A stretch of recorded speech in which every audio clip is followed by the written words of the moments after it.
వేములవాడ పట్టణ మున్సిపల్ కార్మికుల సమస్యలు పరిష్కరించాలని వేములవాడ మున్సిపల్ కమిషనర్ అన్వేష్ కు బుధవారం ఏఐటీయూసీ ప్రధాన కార్యదర్శి కడారి రాములు వినతి పత్రాన్ని ఇచ్చారు.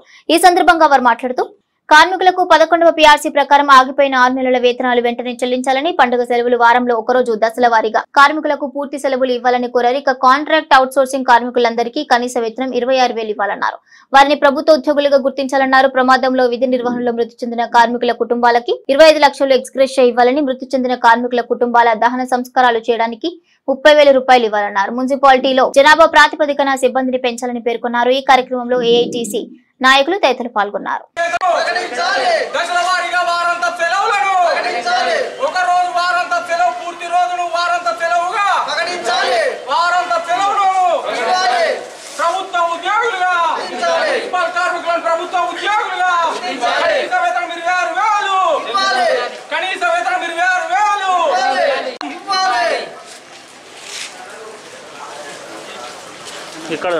మున్సిపల్ కార్మికుల ఐక్యత, సమాన పనికి సమాన వేతనం 26,000 వేతనం చెల్లించాలి.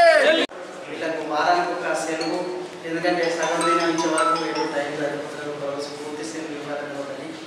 మళ్ళీ అదేవిధంగా వీళ్ళకి సమాన పనికి సమాన వేతనం 26,000 గౌరవ సుప్రీంకోర్టు చెప్పిన మాదిరిగా అదేవిధంగా వీళ్ళకు ప్రమాదం జరిగినట్టుంటే ప్రమాద బీమా సౌకర్యం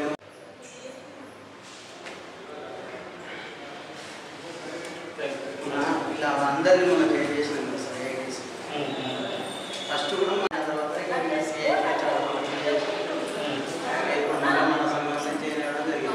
రాజన్న సిరిసిల్ల జిల్లా వేములవాడలో ఈరోజు మున్సిపల్ కార్మికుల సమస్యల మీద గతంలో ఎన్నో ధర్నాలు చేసి కార్మికుల ఒక వేతనాలు ఆగిపోయినటువంటి వేతనాలు 11 పీఆర్సీ ప్రకారం జీవో నంబర్ 11 ప్రకారం పెరిగినటువంటి వేతనాలు ఏరియస్ 6 నెలల వేతనం ఆగిపోవడం జరిగింది. గతంలో 2 నెలల ఏరియస్ జీతం వేసి కడమ జీతం ఆపడం జరిగింది. ప్రధానంగా ఆగిపోయినటువంటి ఏరియస్ జీతం కార్మికులకు వెంటనే చెల్లించాలి.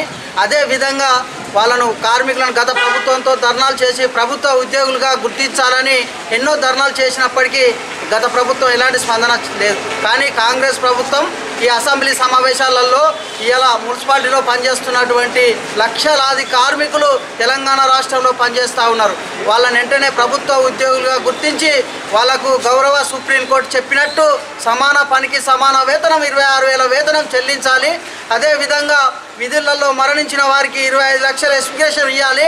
అదేవిధంగా వాళ్లకు మురికిలో వెళ్ళినటువంటి కార్మికులకు హెల్త్ కార్డులు ఇలా అనారోగ్యంతో ఎంతోమంది మృతి చెందడం జరుగుతూ ఉంది. మేము గతంలో కూడా గత ప్రభుత్వానికి చెప్పడం జరిగింది. మున్సిపాలిటీలో ఇలా దుబ్బలో ధూళిలో పనిచేస్తున్నటువంటి మున్సిపాలిటీ కార్మికులకు హెల్త్ కార్డులు ఇవ్వాలి.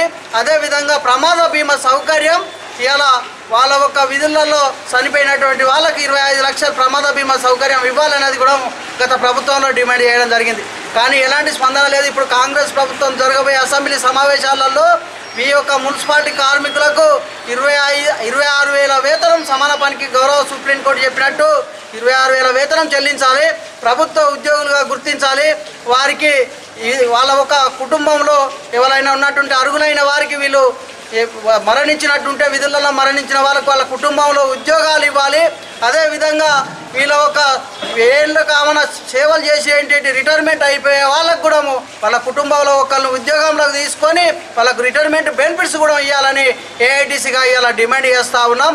కార్మికుల సమస్యల మీద మున్సిపల్ కమిషనర్ గారికి వినతి పత్రం ఇవ్వడానికి రావడం జరిగింది. కార్మికులందరితో గౌరవ సుప్రీంకోర్టు దాదాపు ఒక 6 నెలల క్రితం ఒక కేసులో స్పష్టంగా చెప్పడం జరిగింది. ఈ రోజున నేషనల్ పే స్కేల్ చెప్పినట్టు కనీస వేతనం 26,000 ఇస్తేనే ఒక ఉద్యోగి తన కుటుంబాన్ని పోషించుకోగలడు. అంతకన్నా తక్కువ చేస్తున్నారు అంటే విధి లేని పరిస్థితుల్లో వాళ్ళ కుటుంబాలు గడవలేక ఇబ్బందులైనా కూడా ఇష్టపూర్వకంగా కాదు, వాళ్ళు మనసు చంపుకొని తక్కువ వేతనం కూడా విధిలేని పరిస్థితుల్లో చేస్తున్నారు అని గౌరవ సుప్రీంకోర్టు కూడా ఒక కేసులో పేర్కొనడం జరిగింది. కానీ ప్రభుత్వాలు ఈ ప్రజాస్వామ్య దేశంలో కార్మికుల యొక్క న్యాయమైన డిమాండ్లను నెరవేర్చకుండా కాంట్రాక్ట్ అని, అవుట్సోర్సింగ్ అని, క్యాజువల్ అని నానా విధాల దోపిడీ పేర్లు చెప్పి ప్రభుత్వ రంగంలోనే పనిచేసే వాళ్లకు తక్కువ వేతనాలు ఇవ్వడం చాలా ఇది ప్రజాస్వామ్య విరుద్ధం.